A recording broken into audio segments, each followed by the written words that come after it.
গল্পটা এক মফস্বল গ্রামের। গ্রামের এক প্রান্তে ছিল একটি পুরনো, ফাটল ধরা বাড়ি। সবাই বলতো, ওখানে ভূত থাকে। একদিন সন্ধ্যায় সাহসী রাখাল ছেলে নিতাই বলল, আমি আজ ওই বাড়িতে ঢুকব, দেখি তো ভূত বলে কিছু আছে কিনা। বন্ধুরা বলল, পাগল হও না, যে ঢুকেছে সে আর ফেরেনি। কিন্তু নিতাই একাই ঢুকে পড়ল পুরনো বাড়িতে। দরজা কিঞ্চিত খোলা, ভেতরে গা ছমছমে অন্ধকার। হঠাৎ একটা পুরনো কলসির পাশ দিয়ে যেতে না যেতেই ভ্রুম ভ্রুম, বাঁচাও বাঁচাও, নিতাই কেঁপে উঠল। তার মনে হল আওয়াজটা যেন কলসির ভেতর থেকে আসছে। সেই সাহস করে বলল, কে রে, ভূত নাকি? ভিতর থেকে আওয়াজ এল, ভূত না ভাই, আমি হারান কাকা।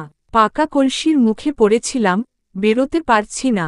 নিতাই কলসি উল্টে দেখল, গ্রামের হারান কাকা মাথা গুজে আটকে আছেন। ঘটনা জানাজানি হতেই সবাই হেসে গড়িয়ে পড়ে।